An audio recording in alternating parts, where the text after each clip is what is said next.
Hi everyone, welcome to SV Chemistry classes.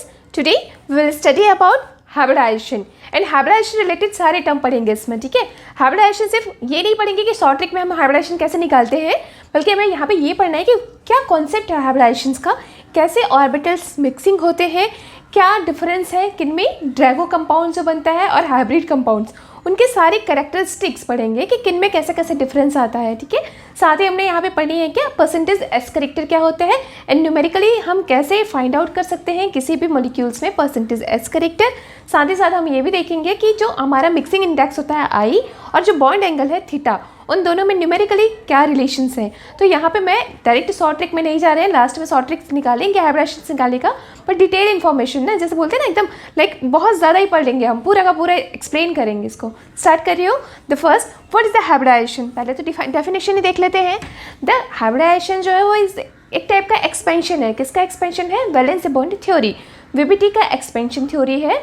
Actually VBT में हम पढ़ते क्या थे? Overlapping of the orbitals formed covalent bond, यही पढ़ा है हमने. तो कोवेलेंट बॉन्ड की फॉर्मेशन के समय होता क्या है? ओवरलैपिंग होती है. किन की ओवरलैपिंग होती है? ऑर्बिटल्स की. तो यहाँ पे एक टर्मिनोलॉजी है कि ऑर्बिटल्स कैसे ओवरलैप करते हैं, कैसे उनमें मिक्सिंग होती है. जब वो मिक्सिंग होते हैं तो किस टाइप के ऑर्बिटल पार्टिसिपेट करेंगे, कितने नंबर्स ऑफ ऑर्बिटल्स बनेंगे, तो वहाँ से एक टर्म इंट्रोड्यूस हुआ is called hybridization. And hybridization है क्या? तो बोलेंगे कि हाइब्रिडाइजेशन एक आइडिया है जिसमें क्या होता है, दो एटॉमिक ऑर्बिटल्स का फ्यूजन होता है एंड फ्यूज होके और जो एटॉमिक ऑर्बिटल्स है वो फ्यूज होके क्या बनाते हैं? न्यू ऑर्बिटल्स का फॉर्मेशन करते हैं. This new orbitals is called hybrid orbital and this process is called, this concept is called hybridization. Clear है इतना? मैंने क्या कहा? एकदम सिंपल सा था. अब जब हम बोल ही रहे हैं कि हाइब्रिडाइजेशन में क्या करते हैं, सिमिलर एनर्जी वाले टू ऑर्बिटल्स को लेते हैं, तो थोड़ी सी उसकी प्रॉपर्टी देख लेते हैं कि इसमें फिर प्रॉपर्टी क्या होनी चाहिए. तो फर्स्ट प्रॉपर्टी या फर्स्ट रूल होता है हाइब्रिडाइजेशन का कि जो भी हम एटॉमिक ऑर्बिटल्स ले रहे हैं उन एटॉमिक ऑर्बिटल्स की एनर्जी सिमिलर होनी चाहिए. साथ ही ये एटॉमिक ऑर्बिटल्स एन एटम किसी एटम का हो या कोई आयन का हो सकता है. इतना क्लियर है? सेकेंड रूल ये बोलता है कि न्यू हाइब्रिड ऑर्बिटल्स उतने ही नंबर्स में बनेंगे जितने नंबर्स में एटॉमिक ऑर्बिटल पार्टिसिपेट करेगा. मतलब दो ऑर्बिटल अगर पार्टिसिपेट करता है तो दो नए और हाइब्रिड ऑर्बिटल्स बनेंगे. 3 ऑर्बिटल पार्टिसिपेट करते हैं तो फिर 3 नए हाइब्रिड ऑर्बिटल्स का फॉर्मेशन होगा. ये सेकेंड रूल. थर्ड रूल बोलता है कि जो हाइब्रिड ऑर्बिटल्स होते हैं वो 2 टाइप्स का होता है. इक्विवेलेंट हाइब्रिड ऑर्बिटल्स भी हो सकते हैं और नॉन इक्विवेलेंट हाइब्रिड ऑर्बिटल हो सकते हैं. ये दोनों कॉन्सेप्ट हम डिटेल में पढ़ेंगे आगे के वीडियोज़ में. ठीक है, फिर इसके बाद देख लेते हैं कि हाइब्रिडाइजेशन की नीड क्यों हुई, कि हाइब्रिडाइजेशन का इंपॉर्टेंस क्या है ना. तो यहाँ पे बोलेंगे कि जो हाइब्रिडाइजेशन है उसके थ्रू कभी भी किसी मॉलिक्यूल का अगर हमें हाइब्रिडाइजेशन पता चल गया है तो हम क्या क्या बता सकते हैं, उसमें बॉन्ड ऑर्डर को बता सकते हैं, उसकी जियोमेट्री कैसी होगी, उसका ओरिएंटेशन कैसा होगा 3 डायमेंशनल स्पेस में, उनके जो बॉन्ड्स बने हैं उनके बीच में बॉन्ड एंगल्स क्या होगा. इनफैक्ट आप मतलब बिलीव नहीं करोगे कि हाइब्रिडाइजेशन निकल गया और हमें एस करेक्टर निकालना आ गया है ना, तो हम करेक्ट एसिडिटी और बेसिसिटी का ऑर्डर भी फाइंड आउट कर सकते हैं. तो इतना ज़्यादा इंपॉर्टेंस है इसका. ठीक है, अब मैं स्टार्ट कर रही हूँ. क्या हाइब्रिडाइजेशन की बेसिक प्रॉपर्टी हो गया, डेफिनेशन हो गया. अब हमने सीखते हैं कि कैसे करना है. तो कभी भी जो हाइब्रिडाइजेशन है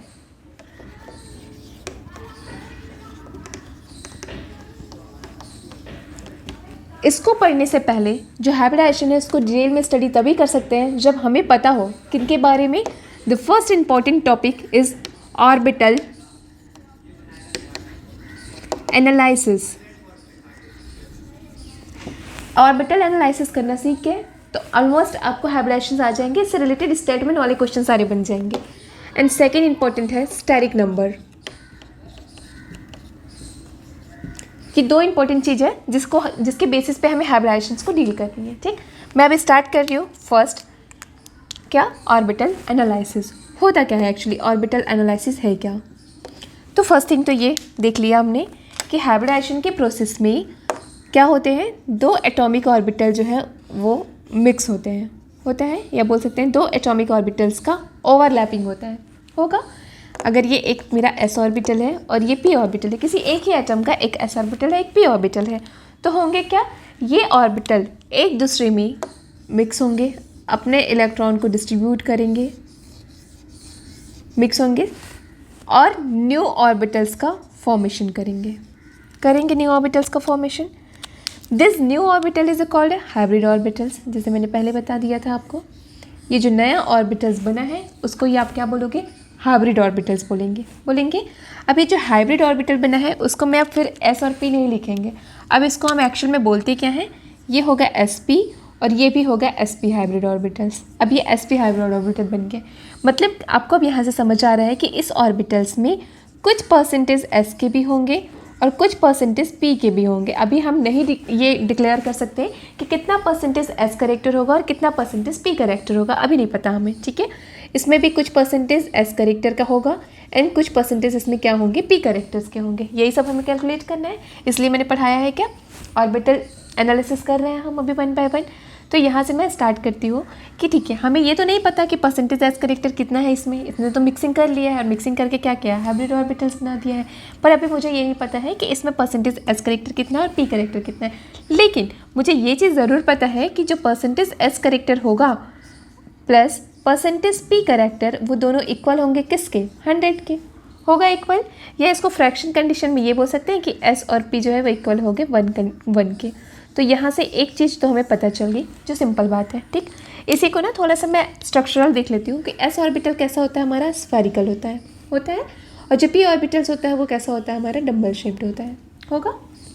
अब जब दोनों मिक्सिंग करेंगे आपस में, दोनों में जब मिक्सिंग होगी तो न्यू हाइब्रिड ऑर्बिटल्स बनेंगे। 2 ऑर्बिटल पार्टिसिपेट किया, 2 बनेगा, ठीक है। तो जो नया हाइब्रिड ऑर्बिटल बना है ना, उसको कैसे डिनोट करते हैं, तो आपने कई बार देखा होगा जब BCl3 जितना भी आप हाइब्रिड ऑर्बिटल पढ़ते थे, तो 12th की क्लास में ना ऐसे बुक्स में बने रहते थे, तो हमें बहुत कन्फ्यूजन होता था उसमें छोटे छोटे लोब्स क्या है।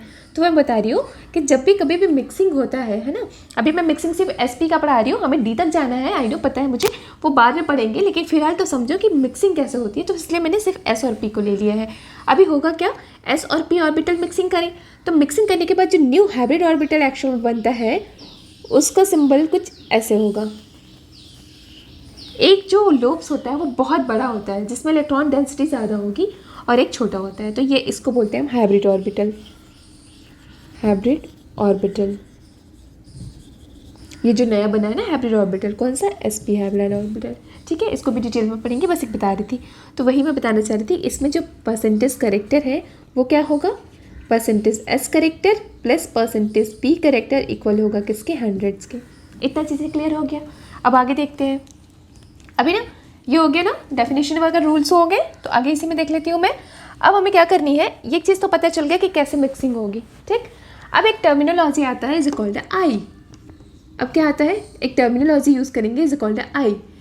एंड आपको पता होना चाहिए कि आई जो है वो इक्वल होता है किसके, percentage P character divided by percentage S character.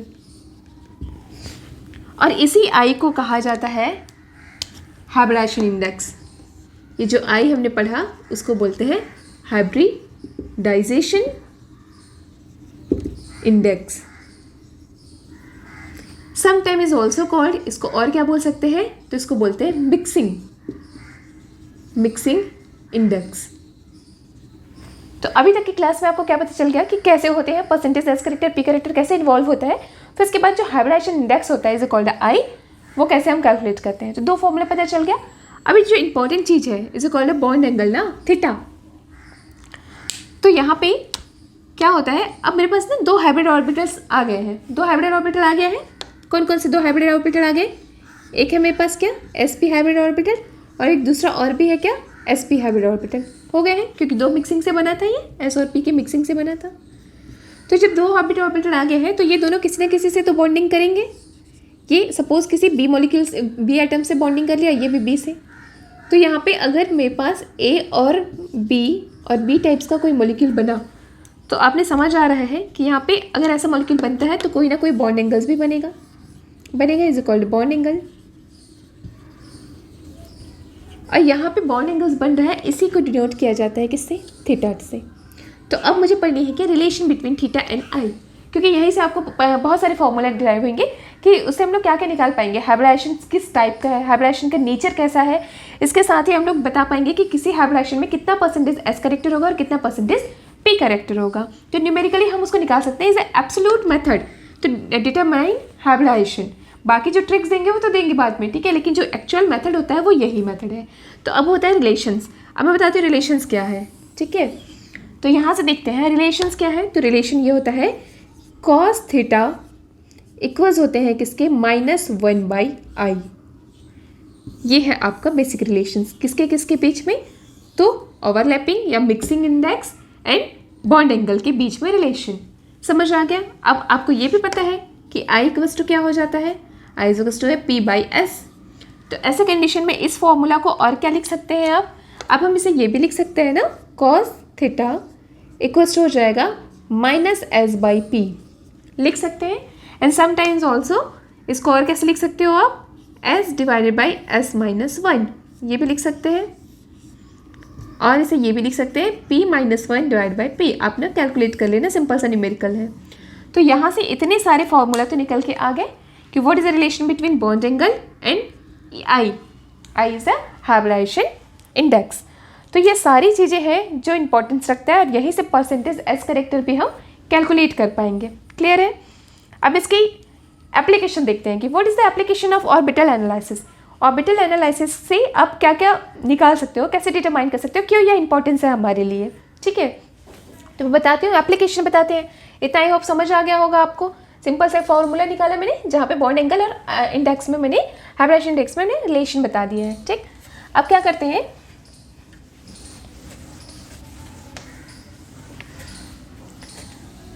अभी मैं बताती हूँ एप्लीकेशंस क्या है। ये फॉर्मूला रहने देते हैं यहाँ पे, अब बताते हैं एप्लीकेशंस क्या है। ठीक है, द फर्स्ट एप्लीकेशन किसका, ऑर्बिटल थ्योरी।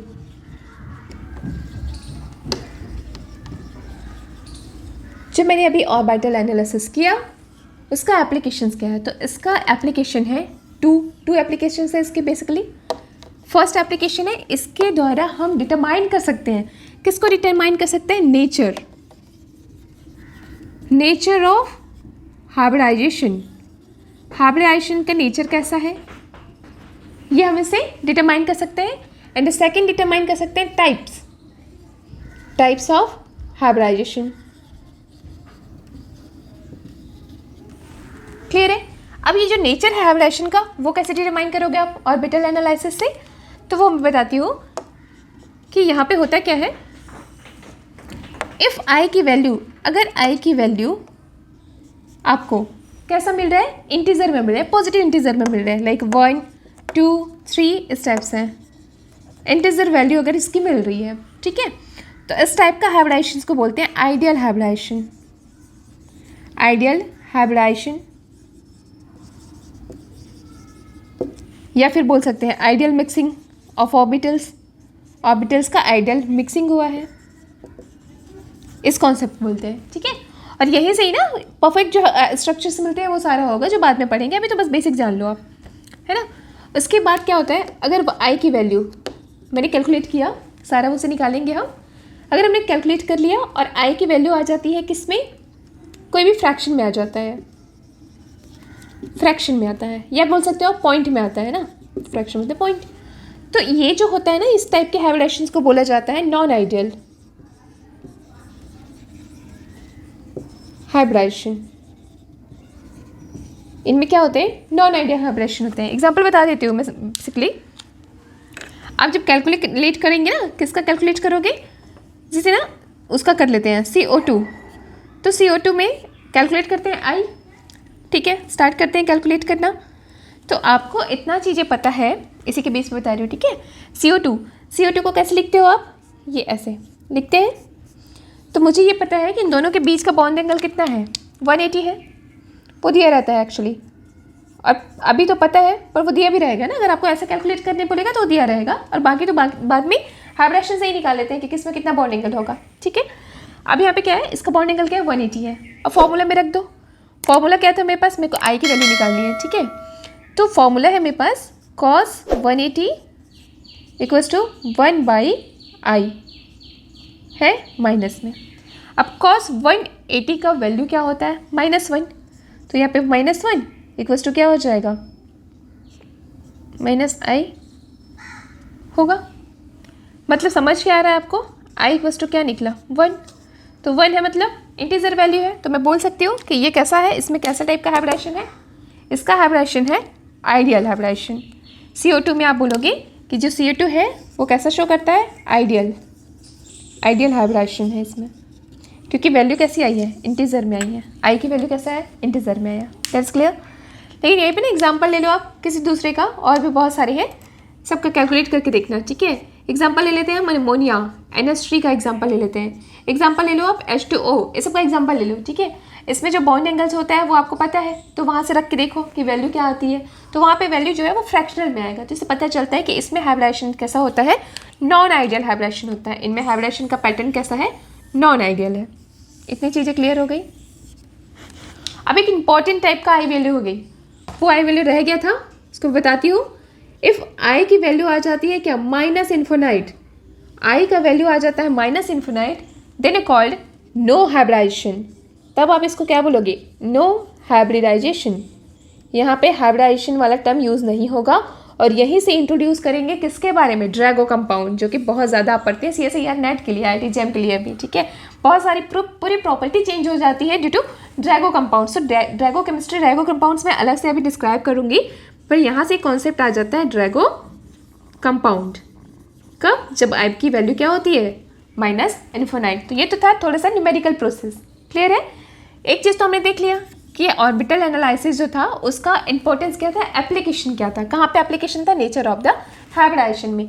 सेकंड उसका जो इंपॉर्टेंस है वो है टाइप्स ऑफ हाइब्रिडाइजेशन निकालने में। सेकंड इंपॉर्टेंस क्या है, कैसे हम टाइप्स निकाल सकते हैं हाइब्रिडाइजेशन का, वो देखते हैं, ठीक है।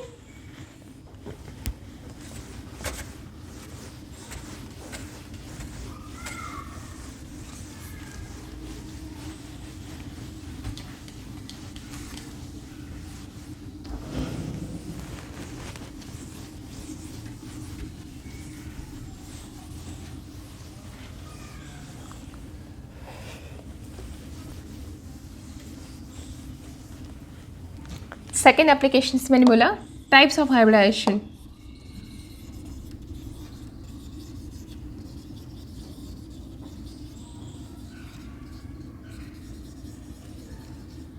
देन कैसे फाइंड आउट करते हैं टाइप्स ऑफ हाइब्रिडाइजेशन, तो इसका सिंपल सा फॉर्मूला है Sp की पावर रख देते हैं I, और जब d ऑर्बिटल इंट्रोड्यूस हो जाएगा तो यहाँ पे इसको रख दिया जाता है क्या, Sp3 एंड d की पावर I। तो अगर आपको I निकालना आ गया है कैलकुलेशन से, तो आपने हाइब्रिडाइजेशन तो निकाल ही लोगे, और यही एब्सोल्यूट तरीका है। एक्चुअली देखा जाए ना तो हाइब्रिडाइजेशन हम बहुत सारे मेथड से निकालते हैं, करते हैं, फाइंड आउट करते हैं बहुत सारे मेथड से, लेकिन ये जो होता है वो एब्सोल्यूट मेथड है क्या करने का, फाइंड आउट करने का हाइब्रिडाइजेशन।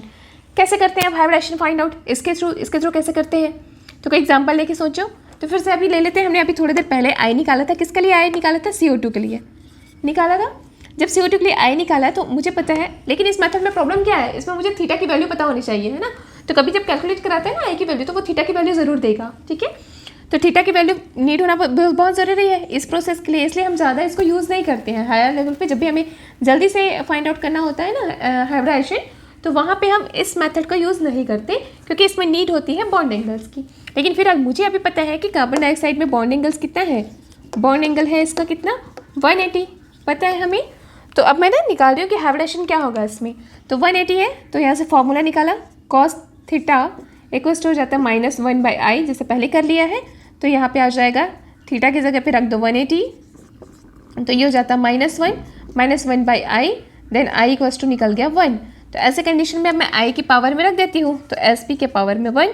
तो इससे मुझे समझ आ गया कि जो CO2 है उसमें हाइब्रिडेशन क्या होता है, sp हाइब्रिडेशन होगा। दैट्स क्लियर, इतना समझ आ गया आपको, ठीक है। तो यहाँ से तो समझ आ गया, ठीक है। एक एग्जांपल और ले लेते हैं BF3। तो जब BF3 की बात करें तो BF3 कैसा होता है, बिल्कुल प्लेनर होता है। तो BF3 में बॉन्ड एंगल्स कितनी होती है, तो BF3 का जो बॉन्ड एंगल है वो है कितना, 120 होता है।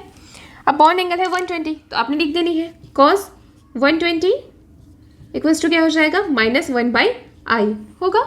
अब cos 120 का वैल्यू होता है -2 इक्वल्स टू क्या हो जाते हैं, -i होगा। तो यहाँ से समझ आता है कि i इक्वल्स टू क्या निकल जाएगा, 2। तो sp के ऊपर में क्या रख देनी है, 2। तो मुझे पता चल गया कि इसमें हाइब्रिडेशन क्या होता है, sp2 हाइब्रिडेशन। तो ये इंपॉर्टेंस है हमारा पढ़ने का, लॉजिक का, कि हमने ऑर्बिटल एनालिसिस क्यों पढ़ा, क्योंकि ऑर्बिटल एनालिसिस से ही हमें एब्सोल्यूट जो मेथड है हाइब्रिडेशन फाइंड आउट करने का वो मिल जाता है, साथ ही हमें और बहुत सारी चीज़ें हैं जो कैलकुलेट करने का मिलता है, ठीक है। अब थोड़ी देर पहले मैंने एक फॉर्मूला लिखवाया था, क्या फॉर्मूला लिखा है वो, कि हमें जो cos थीटा निकला है हमारा cos थीटा, वो एज वेल एज और क्या होता है, S/S-1 होता है। ये वाला फॉर्मूला भी आता है इससे, जब i की वैल्यू आप लिख देते हो, i इक्वल्स टू क्या था, P/S था। तो इसकी वैल्यू जब रखते हैं तो ये वाला फॉर्मूला भी आता है। तो इससे ये भी पता चल रहा है कि अगर मुझे बॉन्ड एंगल पता चल जाए ना तो मैं और क्या कैलकुलेट कर सकती हूँ, उसका परसेंटेज एस करेक्टर। तो यहाँ पे एक नया टर्मिनल आ जाता है, इज कॉल्ड है परसेंटेज एस करेक्टर।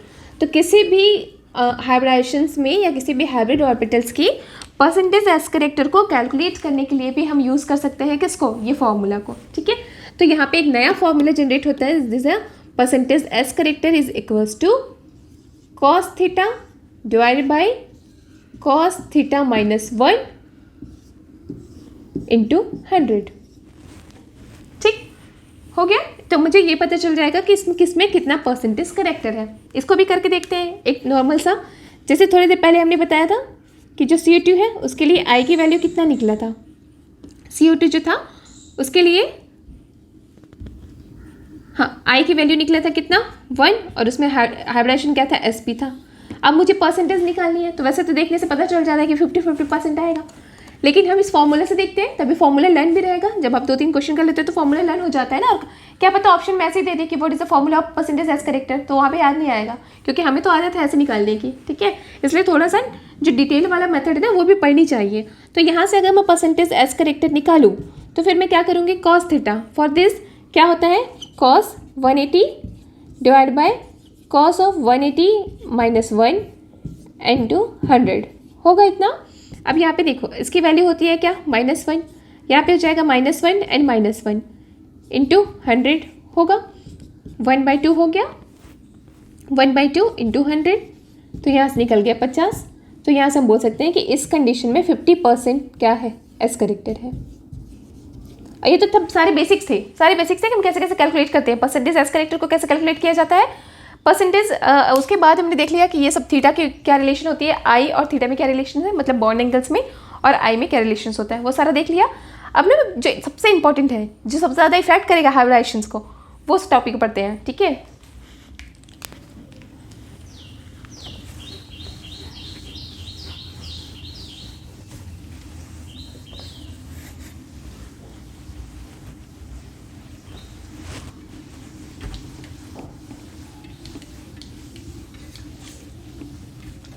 अच्छा इसको करने से पहले ना मैंने थोड़ी देर पहले ये बोला था कि जो हाइब्रिडाइजेशन होते हैं वो 2 टाइप्स के होते हैं। जैसे टॉप टाइप्स में गए थे 2 टाइप्स का, मेनली 2 टाइप्स का होता है, बाकी 3 टाइप्स के होते हैं। ड्रैगो कंपाउंड्स तो है ही, ड्रैगो कंपाउंड्स में अलग से पढ़ाऊंगी। ठीक है, ड्रैगो कंपाउंड्स है क्या, ड्रैगो इंपेरिकल फॉर्मूला या रूल्स क्या है, वो सारा पढ़ेंगे हम इसी वीडियो में पढ़ेंगे, लास्ट तक देखना है इसको।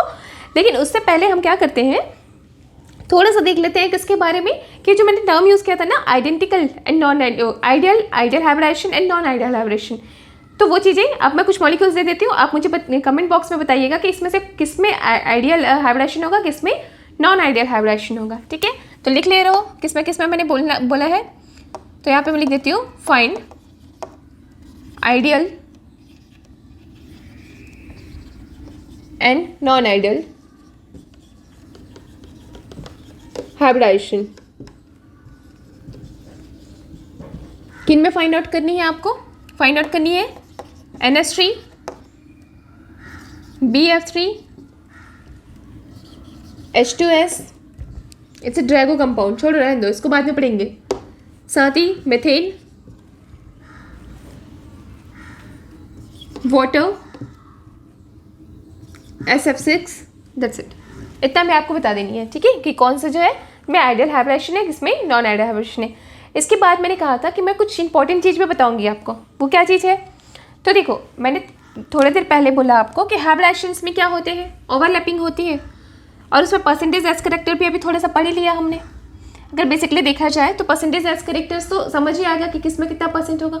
तो जो परसेंटेज एस करेक्टर है उसका क्या इंपॉर्टेंस है, वो किसमें किसमें इफेक्ट डालेगा। जब हम कंप्लीट हाइब्रिडाइजेशन पढ़ेंगे तो वो किसमें किसमें इफेक्ट डालेगा, वो स्टार्ट करें। तो होता क्या है, देखो अगर मैं सिंपल एस ऑर्बिटल्स की बात करूँ तो जो सिंपल एस ऑर्बिटल होता है वो कैसे होगा, ऐसे स्फेरिकल शेप होगा। और जो एस ऑर्बिटल है वो स्फेरिकल शेप होगा, मतलब इसका न्यूक्लियस यहाँ पे है कहीं, इससे कोई एटम आया जो बॉन्ड बनाने के लिए अटैच हो गया, तो यहाँ पे जो बॉन्ड लेंथ है वो कितना होगा, यहाँ इसके न्यूक्लियस इसके न्यूक्लियस के बीच का डिस्टेंस होगा। और यहाँ पे क्या है मेरे पास, परसेंटेज एस करेक्टर कितना है, चलो उसको बाद में बताते हैं। ठीक है, अब एक चीज़ आपको और पता हो जाना चाहिए कि जैसे जैसे हाइब्रिड ऑर्बिटल्स में p ऑर्बिटल इंट्रोड्यूस होता है तो जो हाइब्रिड ऑर्बिटल्स है ना उसकी साइज बढ़ते जाती है। पी ऑर्बिटल्स के आने से उसकी साइज़ क्या होती है, बढ़ते जाती है। ठीक है, तो अब मैं हैबिट ऑर्बिटल बनाना स्टार्ट कर रही हूँ। तो अगर मैं sp हैबिट ऑर्बिटल का शेप बनाऊँ तो वो होगा कुछ ऐसा। ठीक, sp2 की बात करें तो यहाँ पे फिर से और भी p आ गया, तो वो थोड़ा और हाइट हो जाता है उसका, ये बढ़ जाता है, इसका लेंथ बढ़ जाता है ऐसे। और जो p ऑर्बिटल्स है वो तो है ही बड़ा, इसको भी बड़ा करते जाओ, थोड़ा एक्सपेंशन होता है, दोनों साइड पे होता है। ठीक है, और p ऑर्बिटल तो आपको पता ही है कि बड़ा ही है वो। तो ऐसे कंडीशन में अगर मैं बात करूँ यहाँ से परसेंटेज s करेक्टर की, तो क्या होगा, ये मेरा ना s orbital only, s orbital जो बाकी से बॉन्डिंग कर रहा है, किसी अदर मॉलिक्यूल से बॉन्ड कर रहा है, ये है मेरा sp। यहाँ पे आ जाता है आपका sp2, ये sp3, और ये है p orbital, pure p orbital. ठीक, अब होगा क्या, बॉन्ड लेंथ की अगर मैं बात करूँ तो यहाँ से हो रहा है, ये है डिस्टेंस मेन हैबिट ऑर्बिटल का न्यूक्लियस, तो यही होगा। तो यहाँ से हमने देख लेनी है क्या, यहाँ तक का एक नया एटम है जो यहाँ से अटैच हुआ है, फिर एक नया एटम है जो यहाँ से बॉन्डिंग कर रही है ऐसे। ठीक है, अब इसका डिस्टेंस क्या हो जाएगा, यहाँ से लेके पूरे यहाँ तक इसका डिस्टेंस और ज़्यादा बड़ा होगा, और इसका डिस्टेंस और ज़्यादा बड़ा।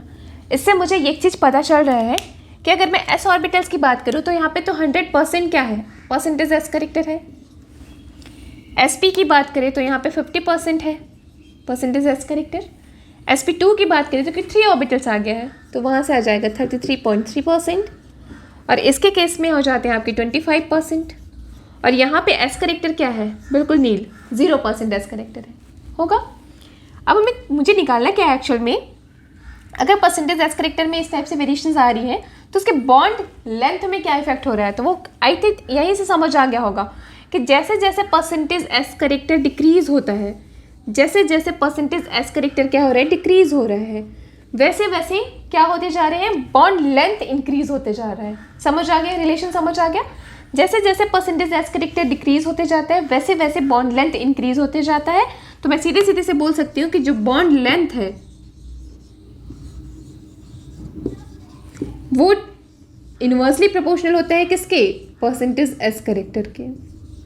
तो यहाँ से ये छोटी छोटी बेस बन रहा है जिससे हमारे सारे क्वेश्चन उधर के बनने लगेंगे। ठीक है, तो ये फर्स्ट थिंग हो गया। सेकंड, थोड़ी देर पहले और हमने देखा था बॉन्ड एंगल पे क्या इफेक्ट पड़ता है, तो वो भी देख लेते हैं यहाँ से कि जो बॉन्ड एंगल होता है किसी मॉलिक्यूल का वो डायरेक्टली प्रोपोर्शनल होता है किसके, परसेंटेज s करेक्टर। एग्जाम्पल बता दूँ तो जो sp है उसमें 50% s करेक्टर है, तो यहाँ जो बॉन्ड एंगल होता है ना वो कितना हो जाता है, 180। सेकेंड sp2 है, यहाँ पे कितनी परसेंट हो गया, 33.3% s करेक्टर, तो यहाँ पे जो इसका बॉन्ड एंगल होता है 120। सब याद है हमें, पहले से हाइब्रिडाइजेशन में पढ़ रखा है। sp3 में आ जाए तो यहाँ पे परसेंटेज s करेक्टर 25 बच जाता है, और इसका अप्रॉक्स हो जाते हैं कितना, 109 हो गया ऐसा। तो ये बॉन्ड एंगल्स के डायरेक्टली प्रोपोर्शनल होता है क्या, परसेंटेज s करेक्टर। तीसरी चीज़ और देखो हो क्या रहा है, जैसे परसेंटेज s करेक्टर ज़्यादा हो रहा है या s ऑर्बिटल का कंट्रीब्यूशन ज़्यादा है, तो जो s ऑर्बिटल है ना स्फेरिकली है और वो न्यूक्लियस के बहुत पास होता है, वहाँ पे अट्रैक्शन ज़्यादा लगता है। तो हम ये भी कह सकते हैं कि जो परसेंटेज s करेक्टर है वो डायरेक्टली प्रोपोर्शनल होता है किसके, इलेक्ट्रोनेगेटिविटी ऑफ मॉलिक्यूल्स। मॉलिक्यूल की इलेक्ट्रोनेगेटिविटी की डायरेक्टली प्रोपोर्शनल होता है कौन, परसेंटेज s करेक्टर। इतनी चीज़ें थी जो मुझे आपको बतानी थी। इसी के बेस पे पूरे हाइब्रिडाइजेशंस के सारे क्वेश्चंस हो जाते हैं। एज वेल एज मैं आपको फॉर्मूला भी बताऊंगी। ये तो अभी तक तो हमने बस एब्सोल्यूट फार्मूला के बारे में पढ़ा ना, कि कैसे हाइब्रिडाइजेशन फाइंड आउट करते हैं। अभी तो और भी बहुत सारे फार्मूला है हाइब्रिडाइजेशंस निकालने का, वो सारा डिटेल में पढ़ेंगे। तो ये तो हो गया परसेंटेज s करेक्टर का, जिसके बेसिस पे हमारे बहुत सारे क्वेश्चन हो जाने वाले हैं। ठीक है,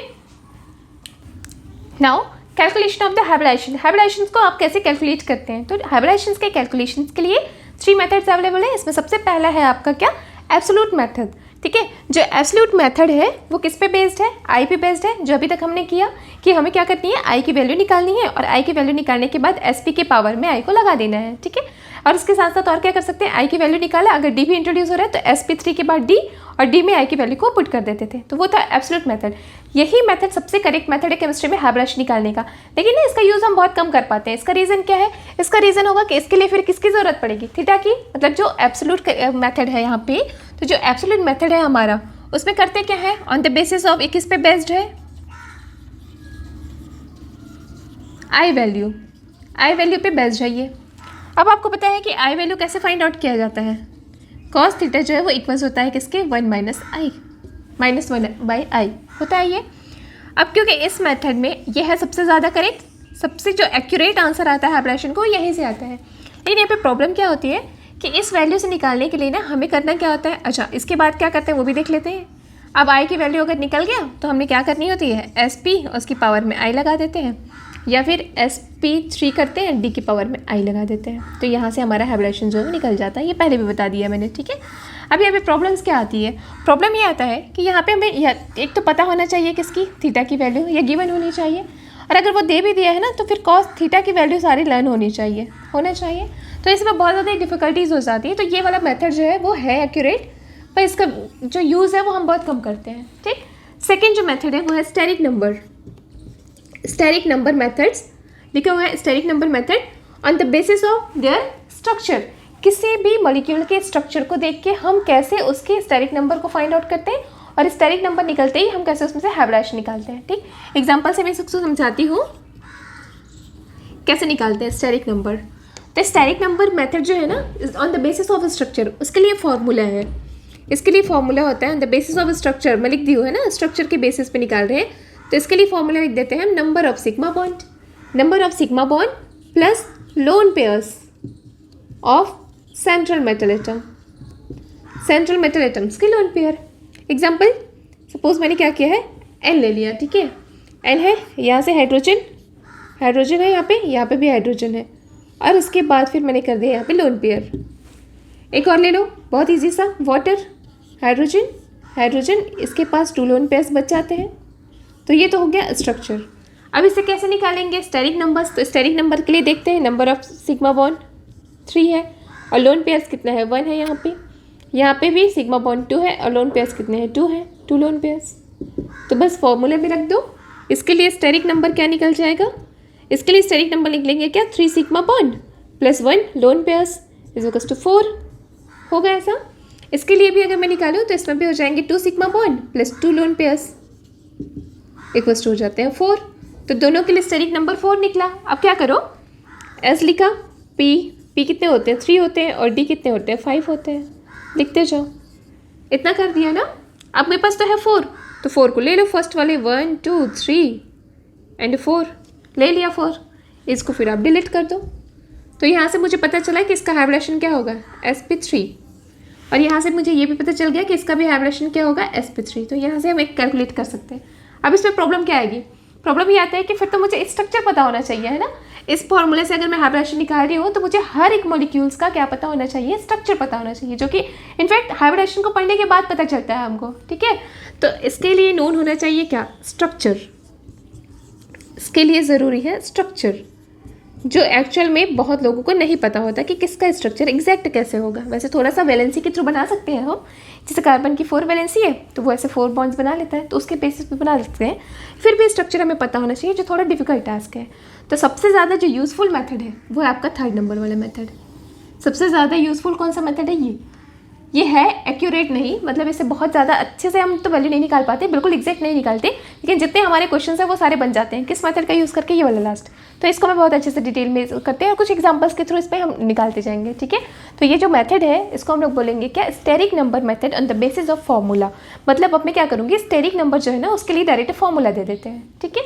ये दोनों को नोट करो, स्क्रीनशॉट ले लो, पता तो होना चाहिए ना कि कैसे कैसे हम फाइंड आउट कर सकते हैं हाइब्रिडेशन। और फिर मैं 3rd वाला को एक्सप्लेन कर रही हूँ यहाँ पे। जो 3rd है वो है क्या आपका, steric number on the basis of formula. Formula के बेस पे हम स्टेरिक नंबर कैलकुलेट करेंगे, और स्टेरिक नंबर के बाद तो फिर आता ही है हाइब्रिडेशन निकालना। तो उसके लिए क्या करते हैं, पहले फॉर्मूला लिख देती हूँ, है ना। तो जो स्टेरिक नंबर होता है, स्टेरिक नंबर उसका फॉर्मूला है। फॉर्मूला क्या है स्टेरिक नंबर का, first 1/2 V plus M plus minus charge, ये है हमारा फॉर्मूला। अब यहाँ पे क्या क्या है सारी चीज़ें, तो यहाँ पे देखो V इक्वल्स टू है valence shell electron of central metal atom. Central metal atom के वैलेंस वाले इलेक्ट्रॉन है V। सेकेंड है M। What is the M? तो ये है आपका मोनोवैलेंट एटम।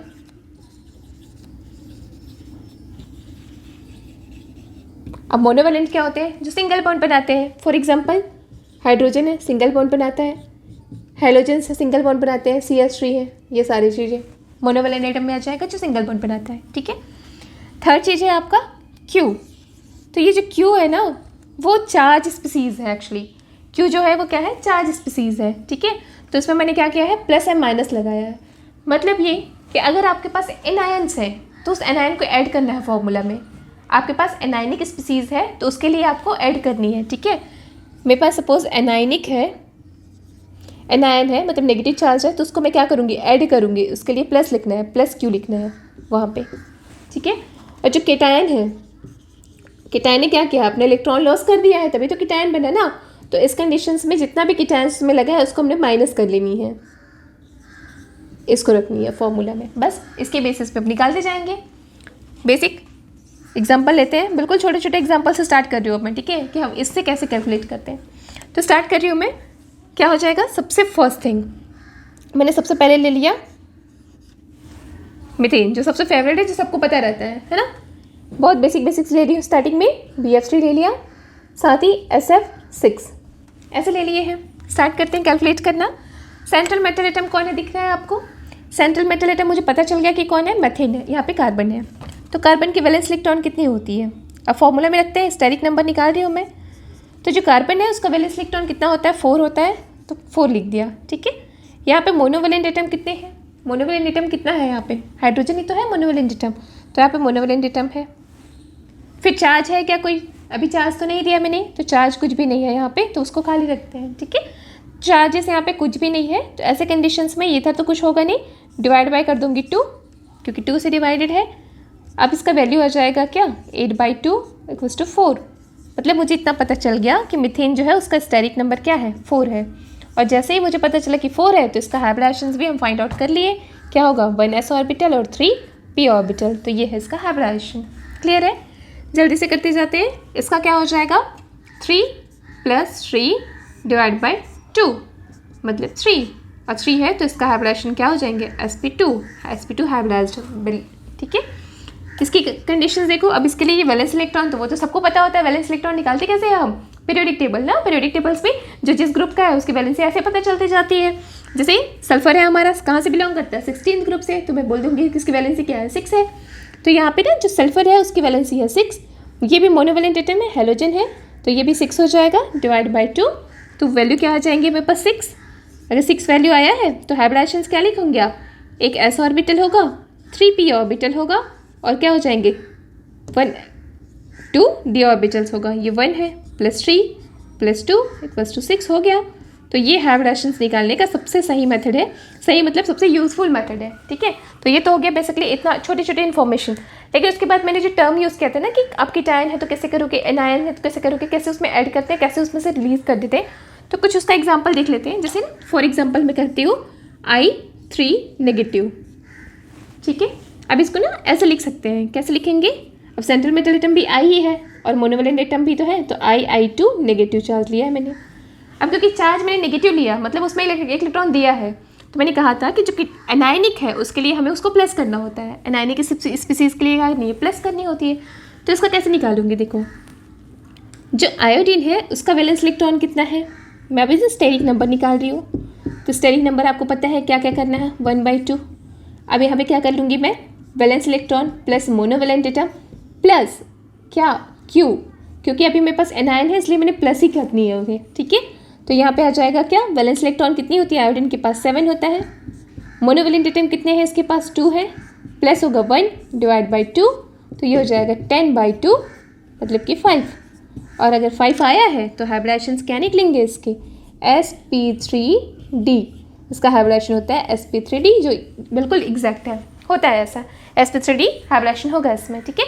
कुछ कीटायंस का निकाल लो, कुछ कीटायंस का जैसे हमने किसका निकाल लेनी है? NH4 पॉजिटिव का निकाल लो। ठीक है।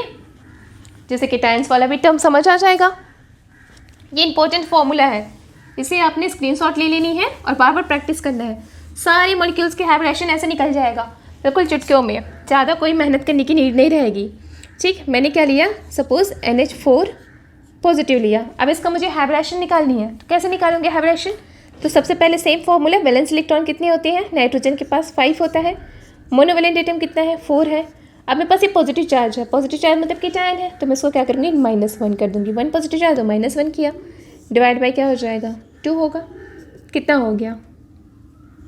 8/2 = 4। तो हाइब्रिडेशन क्या हो गया? sp3। That's it. ऐसे करके हमें फॉर्मूले से निकाल लेने कि किस में क्या हाइब्रिडेशन होगा। और हाइब्रिडेशन एक बार निकल जाता है तो हमें फिर इसका बॉन्ड एंगल्स पता चल जाएगा, परसेंटेज एस करेक्टर पता चल जाएगा, और ये सब चीज़ पता चल जाते हैं। तो बहुत सारे जो क्वेश्चंस होते हैं ना, मैं इससे रिलेटेड आपको 50 क्वेश्चंस पूरा प्रोवाइड करूंगी। 50 क्वेश्चन हम यहीं पे सॉल्व करेंगे जल्दी जल्दी से, ठीक है, रिलेटेड टू द हाइब्रिडेशन, उसके एप्लीकेशन से में बेस्ड।